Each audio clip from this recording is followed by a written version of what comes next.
Well, it's a do-or-die match for Australia at Perth, and you may be thinking, well, it's just their second game. How is it already a do-or-die? Well, that's the beauty of the World Cup, right? You lose one game and lose it by a big margin means you have to win every game. They did win the toss, put Sri Lanka into bat. Sri Lanka had a 36-run power play, but now they have reached 63 at the halfway mark. They've just lost the one wicket, but that wicket is an important one. Cricbuzz Mendes has been in form, and with him going, you can tell that that is a big blow for Sri Lanka because he's their informed bat. But Ashish, how do you think that Nissanka and Dhananjay have gone so far?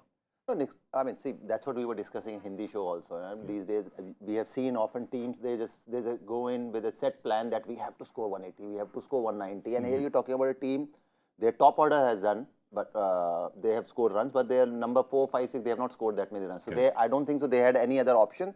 So far, I mean, see, like rightly you mentioned, the Cricbuzz Mendes, man in form, he got out. Then Nissanka doesn't have any other choice, especially against this bowling attack and these conditions. Then you have to study the ship. That's what exactly they have done. And now from here onwards, if you bat well, you can definitely score 140, 150, which is still a good score. Yeah. And if you look at Australia's side, I mean, right now this game is gone like a 50-over game. Yeah. Because of Sri Lanka's approach, which is not wrong. You know, like imagine a team like Sri Lanka, if they lose 2 wickets for 10 runs, they will not reach even 120, 130. Looking at their batters, the way they have batted in last few months, and you're talking about Australian conditions, a Perth wicket. So far their approach has been good. It looks only even better if you finish well. That's right. Even to score 150, somebody like Nissanka has to be there. Correct. And obviously then people like Rajapaksha and Datsun Chanaka have to score those big hits. Remember, Asalanka had a brilliant World Cup last year, but from then to now, barely got any runs, got a few in the last match. But yeah, that's why Nissanka and Dhananjay De Silva have to steady that ship, get it to a point where the others can launch. Let's have a look at what the bowlers have done so far for Australia. They had the one change today. Instead of Adam Zampa, who's down with COVID, they played Ashish Nehra. He's bowled his 2 overs.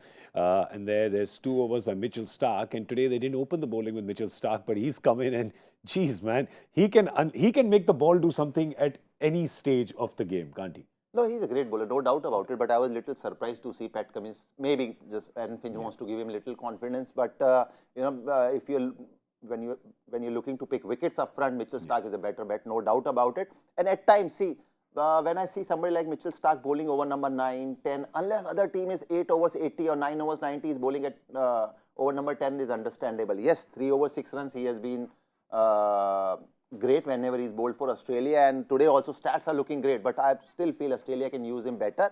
He's a wicket-taking bowler. You know, he's a guy who you always wants to give new ball, because when you pick wickets up front, like see, you have picked wicket of Cricbuzz Mendes, but after that they have studied the ship. So they are going that 140, 150, but you can crush Sri Lanka even before. But overall, yes, Mitchell Starc, if you see last few months, you can see the same old Mitchell Starc. In between, he lost his zip, and in between he changed his action. There were few problems, but right now from last few series, whatever little bit I have watched, going forward, Mitchell Starc will be an asset, not only in this World Cup, for next few seasons. You see, it's a left armer appreciating the left armer, so that compliment means a little more, doesn't it? All right, will we see Mitch Marsh bowl or not? After the previous match, Mitch Marsh did say that he declared himself fit to bowl. I guess that happens now when you see the other guy coming in your review mirror. Ke Cameron Green aa raha hai meri jagah khane ke liye. So then you say, yeah, well, will the captain use him or not? Well, he has a lot of options. He still has Glenn Maxwell, probably has him as an option as well. At this point in time, this game is looking like both sides are in waiting. They are just waiting to pounce. 50 over game. No, yeah, 50 over. Nobody's pounced as yet. So who will pounce? Who will make the first move? It looks very interesting. Very difficult to call right now. If Sri Lanka can get it going, and if Rajapaksha can get over that little ball that comes here, and which they will pepper him with, no doubt, then they could get to 150, 160 as well. But it's all open. 120 to 160, 170, it's all open right now. That's all we can say, right? All options are on the table. Yeah, see, 120 to 160 is a very, very big margin. Exactly, but that's what it's looking like. That's how the game is gone. Yeah. And we have seen, like, see, Sri Lanka is also, like, right now must be planning, okay, last 10 overs we'll score 100. But in this ground, it's not going to be easy. If they do that, that's a great achievement. They have to pick bowlers like Marcus Stoinis, Ashton Agar. Ashton Agar, another name, great cricketer, but I'm a little surprised against Sri Lanka at Perth that Australia is not gone with an extra fast bowler than Yeah. Ashish Nehra because there is no shortage of batting. Yeah. Like, I know Ashish Nehra can bat, but you have Kane Richardson, would have been a better choice, especially against Sri Lanka at Perth. I'm just thinking that at this point in time, it just seems that both teams are just being a little defensive, right? So let's see who starts attacking. It's T20 cricket, but don't forget that it's World Cup. That's right. Correct. Absolutely. Mahal ko to samajhiye. Understand the context. All right. We'll be back at the end of the 20th over on Cricbuzz Live. Ashish will be on the Hindi show. I'll be on the English show. You decide which one you want to watch. Watch both, half. Half a split screen. Take both phones and watch both. All right. That's all we have for you on the Comm Box. We'll see you in a bit.